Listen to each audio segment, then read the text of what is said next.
Hello everyone. Previous class में हम लोगों ने कवर किया था यूजर लॉगिन फॉर्म वैलिडेशन और आज के इस सेशन में हम लोग दो चीजें कवर करेंगे। The first one is the user sign up form validation as well as the database configuration. और डेटाबेस हम लोग यूज करेंगे MongoDB और उसे कनेक्ट करने के लिए हम लोग यूज करेंगे Prisma ORM। So let's get started. Now move to our VS Code and inside this we have the sign up form। और इस sign up form को पहले हम लोग वैलिडेट कर लेते हैं, उसके बाद हम लोग चलेंगे नेक्स्ट स्टेप के ऊपर। So let me close this and then first of all import the use state। So import use state from React और यहाँ पे हम लोग एक बना लेते हैं स्टेट वेरिएबल जहाँ पे हम लोग फॉर्म के डेटा को रखने वाले हैं। तो फॉर्म स्टेट को मैनेज करने के लिए यहाँ पे बनाते हैं हम लोग form data. So here is our form data and then set form data. और यहाँ पे हमारे पास हो गया यूज स्टेट और इनिशियली हम लोग यहाँ पे बनाएंगे ऑब्जेक्ट और इसके अंदर में हम लोग लेने वाले हैं फील्ड्स यूजर नेम और यूजर नेम अभी हम लोग रख लेते हैं ब्लैंक। उसके बाद चाहिए होगा हमें ईमेल आईडी, तो यहाँ पे हम लोग कर लेते हैं ईमेल और ईमेल भी अभी हमारे पास ब्लैंक होगा। और ईमेल के बाद हमें चाहिए होगा पासवर्ड, तो यहाँ पे हम लोग ले लेते हैं पासवर्ड और पासवर्ड भी हमें अभी रखना है ब्लैंक। और उसके बाद में हमें चाहिए होगा डेट ऑफ बर्थ, तो डेट ऑफ बर्थ तो अभी आप स्ट्रिंग ही रख लो, कोई दिक्कत नहीं है। और बाद में हम लोग इसे कन्वर्ट करवा लेंगे डेट फॉर्मेट के अंदर। और डेट ऑफ बर्थ के बाद हमें चाहिए होगा आईडी नंबर, तो यहाँ से हम लोग कर लेते हैं आईडी नंबर और ये भी हमारा स्ट्रिंग होने वाला है। यहाँ पे सेमीकोलन डाल दो और इसके बाद अभी और कोई फील्ड हमको नहीं चाहिए, एक तो साइन अप बटन है। चलो यहाँ पे हमारा स्टेट वेरिएबल बन करके तैयार हो गया। अभी देखो यहाँ पे जो हम लोगों ने यूज़र नेम लिया था ना, उसमें ईमेल डाल दिया है। एक्चुअली ये ईमेल नहीं होगा, ये नॉर्मल स्ट्रिंग होना चाहिए था, तो मैं यहाँ पे कर लेता हूँ टेक्स्ट, है ना। आप लोग भी थोड़ा सा अपडेट कर लेना। और आ जाओ फॉर्म के अंदर में सबसे फर्स्ट फील्ड है हमारे पास यूज़र नेम, तो यहाँ से आप नेमिंग भी डाल दो कि नेम हमें क्या रखना है, तो नेम रखना है यूज़र नेम। यहाँ पे हम लोग रिएक्ट हुक फॉर्म यूज़ नहीं कर रहे हैं, तो एक तो नेम चाहिए होगा और दूसरा चाहिए होगा वैल्यू। और वैल्यू हम लोग कहाँ से लाएंगे, तो जो फॉर्म डेटा है हमारे पास उस फॉर्म डेटा के अंदर में है यूज़र नेम। ऑलराइट, और यहाँ पे हम लोग यूज़ करेंगे ऑन चेंज और ऑन चेंज के अंदर में आप एक फंक्शन बना लो हैंडल चेंज डेटा। और इस फंक्शन को हम लोग ऊपर में डिफाइन करने वाले हैं, तो यहाँ पे हम लोग बना लेते हैं फंक्शन और यहाँ पे बनाते हैं कॉन्स्ट हैंडल चेंज डेटा और ये एक एरो फंक्शन होगा। और यहाँ पे हम लोग रिसीव करेंगे एक पैरामीटर इवेंट और अभी इसको एज इट इज छोड़ देते हैं, बाद में हमें इसे अपडेट करेंगे। और तब तक के लिए मैं यहाँ पे ईमेल वाले के अंदर में भी डाल देता हूँ और ईमेल के अंदर में भी हमें चाहिए होगा नेम और नेम ले लेते हैं हम लोग ईमेल। और उसके बाद हमें चाहिए होगा वैल्यू, तो वैल्यू भी आप क्या डालोगे, तो जो फॉर्म डेटा है आपके पास, तो फॉर्म डेटा डॉट ईमेल, वहाँ पे हम लोगों ने ले लिया था फील्ड ईमेल। और ऑन चेंज तो यहाँ पे सेम ही रहने वाला है, तो ऑन चेंज और यहाँ पे जो है हैंडल चेंज डेटा, यहाँ पे सेम फंक्शन को आप यूज़ कर लो और कैसे इसे हम लोग अपडेट करेंगे उसको बाद में देखते हैं। ऑलराइट, और इसी तरह से हम लोग पासवर्ड को भी कर लेते हैं और इसके अंदर में नेम हो जाएगा हमारा पासवर्ड, तो यहाँ पे कर लेते हैं हम लोग पासवर्ड। और नेक्स्ट प्रॉपर्टीज़ है वैल्यू और वैल्यू में रखने वाले हैं हम लोग फॉर्म डेटा डॉट पासवर्ड। और ऑन चेंज वाला सेम ही रहेगा, तो मैं यहाँ से कॉपी कर लेता हूँ, बार बार लिखने की ज़रूरत नहीं है। तो यहाँ पे हैंडल चेंज डेटा और उसी तरह से डेट ऑफ बर्थ भी चाहिए होगा, तो यहाँ पे हम लोग कर लेते हैं नेम और डेट ऑफ बर्थ के लिए हम लोगों ने लिया था DOB, so here is our DOB। और जो वैल्यू होगा वो वैल्यू होने वाला है फॉर्म डेटा डॉट DOB। और ऑन चेंज वाला तो सेम ही रहेगा, तो हम लोगों ने डायरेक्ट यहाँ पे पेस्ट कर लिया on change handle change data. और एक चाहिए होगा आईडी नंबर, तो यहाँ पे आईडी नंबर के लिए हम लोगों ने क्या लिया था, तो यहाँ पे देख लो आपने जो फील्ड दिया होगा वो है आईडी नंबर। तो सेम चीज़ें यहाँ पे हम लोग रख लेते हैं आईडी नंबर, और इसके बाद चाहिए होगा वैल्यू। तो वैल्यू यहाँ पे हम लोग ले लेंगे फिर से form data dot ID number, और ऑन चेंज वाला तो सेम रहेगा, तो यहाँ पे हम लोग ऑन चेंज और handle change data. Very good, इतना तो सेटअप हमारा हो गया। और यहाँ पे अपडेट कर लेते हैं हम लोग स्टेट वेरिएबल को। तो सेट फॉर्म डेटा, और सेट फॉर्म डेटा के अंदर में सबसे पहले आप एक कॉल बैक फंक्शन बनाओ। तो यहाँ पे हम लोग कर लेते हैं प्रीवियस डेटा को receive and then we have to write down the code.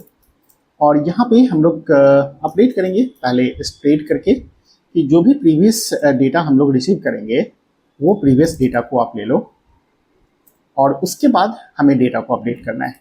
तो कौन से डेटा को अपडेट करना है वो आप यहाँ से नेम रिसीव कर लो पहले। तो E dot target dot name,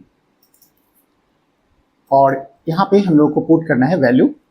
तो E dot target dot value. All right, तो यहाँ पे हम लोगों को एक एरो फंक्शन मिल जाएगा। अब जब डेटा हमारा मिल गया तो इसे चेक करना पड़ेगा कि हमारा जो डेटा है वो सही सही डेटा मिल रहा है कि नहीं। तो अब क्या करोगे, एक काम बचा हुआ है यहाँ पे फॉर्म का सबमिट करना। तो यहाँ पे ऑन सबमिट इवेंट हैंडलर को यूज़ कर लो, और यहाँ पे हम लोग यूज़ कर लेते हैं हैंडल सबमिट।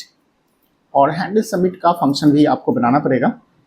तो यहाँ से आ जाओ, और यहाँ पे हम लोग बना लेते हैं handle submit, and this one will be an arrow function. और यहाँ पे भी आपको रिसीव करना पड़ेगा इवेंट, और सबसे पहले तो आप इसे कर लो ई डॉट प्रिवेंट डिफॉल्ट। और यहाँ पे हम लोग प्रिंट करेंगे कि ये जो फॉर्म डेटा हम लोगों ने रिसीव किया उसमें अपडेटेड इंफॉर्मेशन मिल रहा है या नहीं मिल रहा है ना। तो आप यहाँ पे कर लो, कोई दिक्कत नहीं है, console डॉट लॉग करके और प्रिंट कर लो फॉर्म डेटा को। तो जैसे ही फॉर्म सबमिट करोगे तो आपको अपडेटेड फॉर्म डेटा मिल जाना चाहिए। तो इसे हम लोग आ जाते हैं अपने फॉर्म के ऊपर में, और यहाँ से हम लोग ओपन कर लेते हैं साइन अप वाले को। और यहाँ से ओपन कर लो आप इंस्पेक्ट, और यहाँ से आ जाओ कंसोल के ऊपर में। और सबसे पहले ये सब तो क्लियर करो, और हम लोग यूज़र नेम डालते हैं user1 एंड ईमेल डाल देते हैं user1@gmail.com, एंड देन पासवर्ड डाल देते हैं admin, और डेट ऑफ बर्थ यहाँ से आप चूज़ कर लो। तो हम लोगों ने यहाँ से चूज़ किया सपोज 17, और आईडी नंबर आप कुछ भी रैंडमली डाल दो यहाँ पे, and then click on sign up. So we are getting all the information over here. तो सक्सेसफुली हमारा सारा काम कर रहा है, स्टेट भी मिल रहा है, और यहाँ पे स्टेट अपडेट भी हो रहा है। तो अगर मैं चाहता हूँ कि केवल डेट लूँ, यहाँ पे टाइम की ज़रूरत नहीं है, तो आप फॉर्म में आकर के और जो टाइप सेट किया था डेट ऑफ बर्थ वाले के लिए, उसमें हम लोगों ने चूज़ किया था डेट टाइम लोकल। तो आप क्या कर लो, यहाँ से केवल डेट लिख लो, राइट। तो यहाँ पे हम लोगों ने अपडेट कर दिया फील्ड को, और अब आ जाओ आप अपने ब्राउज़र के ऊपर में और रिफ्रेश कर लो। तो यहाँ पे आपको मिल जाएगा MMDDYY फॉर्मेट में डेट। तो यहाँ से हम लोग फॉर्म का डेटा तो रिसीव कर पा रहे हैं, लेकिन अभी फॉर्म को वैलिडेट करना बाकी है ना। तो फॉर्म वैलिडेशन के लिए ज़्यादा कुछ मेहनत हम लोग नहीं करेंगे, जॉड को इम्प्लीमेंट करेंगे। और जॉड को इम्प्लीमेंट करने के लिए यहाँ पे आप आ जाओ प्रोजेक्ट फोल्डर के अंदर में, और इसके अंदर में हम लोगों ने बनाया था एक लाइब्रेरी। तो यहाँ से आप सोर्स के अंदर में आ जाओ, ऐप के अंदर आ जाओ, और ऐप के अंदर में आपको मिलने वाला है एक लाइब्रेरी, और यहाँ पे है हमारे पास जॉड स्कीमा, है ना। तो यहाँ पे लॉगिन स्कीमा का तो हम लोगों ने बना लिया था स्ट्रक्चर, अब बनाना है साइन अप स्कीमा के लिए। तो यहाँ से हम लोग कर लेते हैं export and then const and sign up schema. और साइन अप स्कीमा जो बनाएंगे यहाँ पे भी हम लोग बनाएंगे object, so z dot object. और ऑब्जेक्ट बनाने के लिए यहाँ पे हम लोग ऑब्जेक्ट को पास करेंगे, और यहाँ पे सेम फील्ड यूज़ करेंगे जो फील्ड हम लोगों ने यूज़ किया है साइन अप फॉर्म के अंदर में, है ना। तो यहाँ पे हमारे पास है user name, email, password, date of birth, right. तो यहाँ से हम लोग कर लेते हैं यूज़र नेम, और यूज़र नेम जो होगा वो होगा string, so z dot string. और बाकी कुछ वैलिडेशन हमको अभी नहीं डालने हैं, सिंपली z डॉट स्ट्रिंग। और दूसरा चाहिए होगा हमें ईमेल, तो ईमेल चाहिए, और ईमेल जो होगा वो भी हमारा होना चाहिए स्ट्रिंग, तो स्ट्रिंग होगा। और एक एक्स्ट्रा वैलिडेशन आप इसमें डाल सकते हो कि it should be email. Next चाहिए होगा पासवर्ड, तो यहाँ पे हम लोग डाल देते हैं password, and password should be of string. और मिनिमम लेंथ वगैरह डालना चाहो तो आप मिनिमम डाल सकते हो, मैं अभी यहाँ पे कुछ नहीं डाल रहा हूँ, पासवर्ड सिंपली ले लिया। और उसके बाद में मुझे चाहिए डेट ऑफ बर्थ, तो डेट ऑफ बर्थ ले लेते हैं, और ये भी एक स्ट्रिंग टाइप होगा। और स्ट्रिंग जो होगा वो टाइप कैसा होगा, तो डेट ले लेते हैं। और एक चाहिए होगा आईडी नंबर, तो यहाँ पे हम लोग आईडी नंबर ले लेते हैं, और आईडी नंबर भी स्ट्रिंग लेना है, तो डायरेक्ट यहाँ पे नहीं लिखना है string, Z dot string. All right, तो यहाँ पे हमारा पास स्कीमा बन करके तैयार हो गया। अब हम लोग क्या करेंगे, तो इस स्कीमा को इंपोर्ट कर लेते हैं साइन अप वाले के अंदर में, तो import and then sign up schema from Zod schema. अब जब यहाँ पे हम लोग फॉर्म को सबमिट करेंगे, तो फॉर्म सबमिट करने से पहले मुझे चेक करना है कि हमारा जो फॉर्म का डेटा है वो उस स्कीमा को सेटिस्फाई करता है या नहीं करता है। कि कॉन्स्ट यहाँ पे हम लोग कर लेते हैं valid form data, valid form data, और इसके लिए यूज करेंगे हम लोग साइन अप स्कीमा को। तो यहाँ पे हमारे पास है sign up schema dot safe parse करते हैं हम लोग, और इसके अंदर में पास कर देते हैं फॉर्म डेटा को, और लॉग इन करके यहाँ पे हम लोग कर लेते हैं वैलिड फॉर्म डेटा। और अगर सक्सेस हो गया then it's well and good, और अगर फेल हो गया इसका मतलब हमारे पास जो डेटा आया है फॉर्म के अंदर में वो उस स्कीमा को सेटिस्फाई नहीं कर रहा है ना। तो चलते हैं हम लोग फिर से ब्राउज़र के ऊपर में, और यहाँ पे इसको पहले हम लोग क्लियर करते हैं और डालते हैं user1 फिर से, और ईमेल आईडी दे देते हैं user1@gmail.com, पासवर्ड इज एडमिन, और यहाँ पे डेट ऑफ बर्थ है, तो मैं यहाँ पे ले लेता हूँ डेट ऑफ बर्थ, सपोज करो कुछ भी आप डाल दो, एक डेट डाल दो, टेस्टिंग ही तो करना है। और आईडी आप कुछ भी यहाँ पे डाल दो स्ट्रिंग फॉर्मेट में, तो यहाँ पे मिल गया सक्सेस, मतलब ट्रू है, राइट।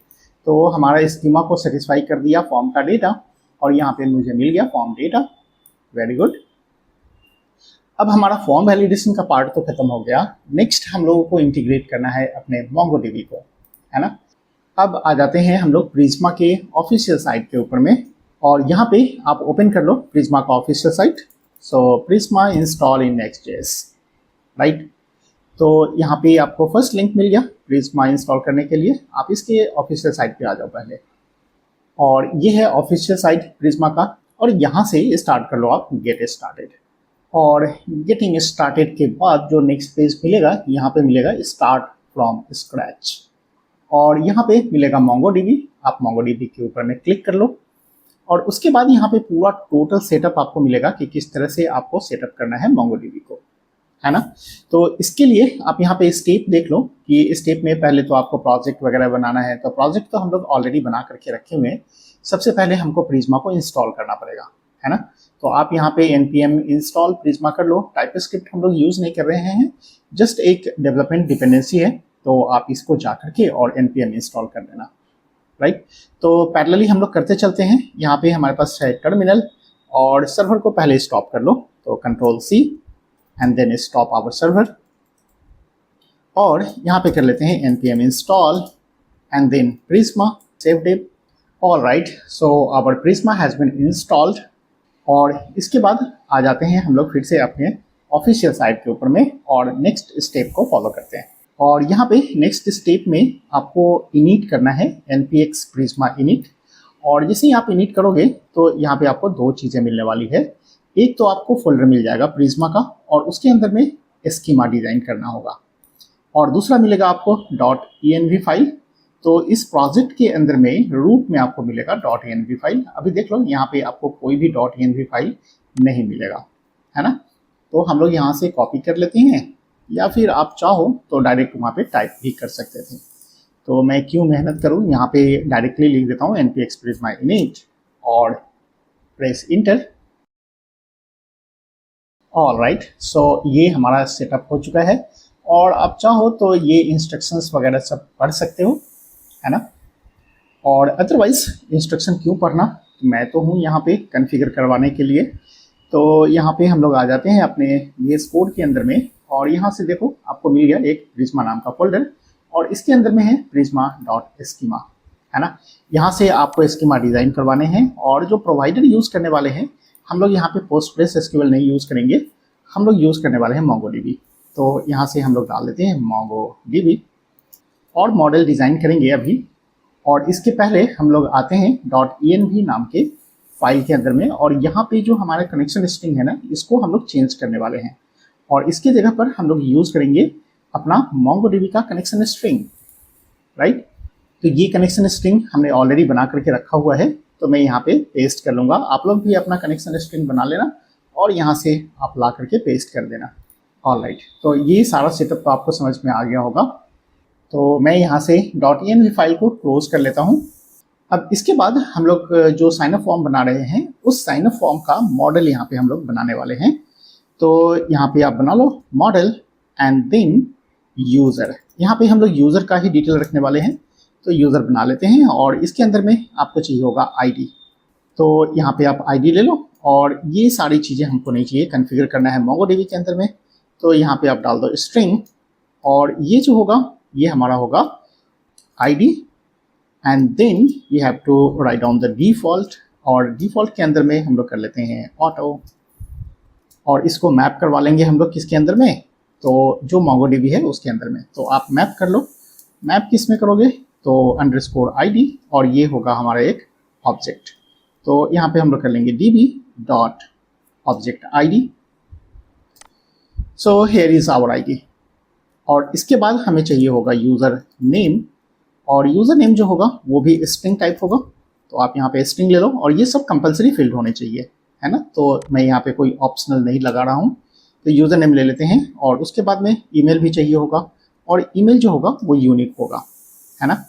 उसके बाद में पासवर्ड चाहिए होगा, तो पासवर्ड स्ट्रिंग चाहिए, और उसके बाद हमें चाहिए होगा डेट ऑफ बर्थ। तो यहाँ पे हम लोग कर लेते हैं डेट ऑफ बर्थ। तो यहाँ पे DOB ले लो आप, DOB, और यहाँ पे जो टाइप लेंगे ना वो लेंगे हम लोग डेट टाइम। और एक चाहिए होगा हमको ID नंबर, तो यहाँ पे ID नंबर ले लो, और ID नंबर कैसा टाइप होगा, तो स्ट्रिंग होगा, और ये भी हमारा यूनिक होना चाहिए। तो ID नंबर भी आप चाहो तो यूनिक कर लो यहाँ से, है ना। तो आप यहाँ पे मॉडल डिज़ाइन कर लो ID का, और अगर आप चाहते हो कि यहाँ पे हमें कब क्रिएट किया यूज़र को वो भी रखना है, तो आप यहाँ पे कर लो क्रिएटेड एट, और क्रिएटेड एट जो होगा वो होगा हमारा डेट टाइम, और जो डिफ़ॉल्ट होगा तो यहाँ पे हम लोग कर लेते हैं डिफ़ॉल्ट, और डिफ़ॉल्ट कैसा रखोगे, तो नाउ। अब मॉडल तैयार होने के बाद हमें एक चीज़ और इंस्टॉल करनी होगी, प्रिज्मा क्लाइंट को, है ना। तो प्रिज्मा क्लाइंट को इंस्टॉल करने के लिए आप इसके ऑफिशियल साइट पे आ जाओ, और देखो यहाँ पे हमें कनेक्ट करना है योर डेटाबेस के साथ। तो यहाँ पे तो कनेक्शन स्ट्रिंग मिल जाएगा। हम लोग चलते हैं फिर से नेक्स्ट पेज के ऊपर में, यहाँ पे आपको मॉडल मिलेगा, और यहाँ से मिलेगा इंस्टॉल प्रिज्मा क्लाइंट, है ना। तो यहाँ से आप इसको कॉपी कर सकते हो, npm इंस्टॉल प्रिज्मा क्लाइंट, है ना। तो हम लोग आ जाते हैं अपने फिर से टर्मिनल के ऊपर में, और यहाँ पे कर लेते हैं paste and then press enter. All right, so our Prisma client has been installed, और इसके इंस्टॉलेशन के बाद हमें 2 और स्टेप चाहिए, और वो जो 2 स्टेप है वो है हमारे पास यहाँ पे कि आपको जनरेट करवाना है प्रिज्मा जनरेट, और जब जनरेट हो जाएगा उसके बाद आप अपने मॉडल को पुश कर सकते हो MongoDB के अंदर में। So let's come back to our terminal and supply this 2 commands. So here is our terminal, and now write down the npx and then prisma generate. Alright, so after the generation, let me push our model into MongoDB. So for that, you write down here npx prisma db push. Alright, so अभी हमारा जो model है वो push हो गया है MongoDB के अंदर में, और जो डेटाबेस हम लोग यूज़ कर रहे हैं वो है vehicle. So let's come back to our browser and open the MongoDB and let's see whether it is created or not. तो यहाँ पे हमारे पास MongoDB, और इसके अंदर में देख लो vehicle नाम का कोई डेटाबेस है नहीं अभी। मैं यहाँ पे रिफ्रेश करता हूँ, और रिफ्रेश होने के बाद नीचे में आ जाओ, यहाँ पे मिलेगा व्हीकल। Very good. और व्हीकल के अंदर में हमने बनाया था यूज़र, और यूज़र के अंदर में चूंकि अभी कोई भी रिकॉर्ड्स नहीं है तो ये तो ब्लैंक ही रहने वाला है। सो मॉडल बन करके तैयार हो गया है। तो इस वीडियो में हम लोग इतना ही रखते हैं, और नेक्स्ट वीडियो में साइन अप फॉर्म के थ्रू हम लोग डेटा को लेंगे और उस डेटा को इस मॉडल के अंदर में इंसर्ट करवाएंगे, और जो भी डेटा इंसर्ट करवाएंगे उस डेटा के बेस पर हम लोग लॉगिन भी करेंगे। सो फिर मिलते हैं नेक्स्ट वीडियो में, तब तक के लिए बाय बाय।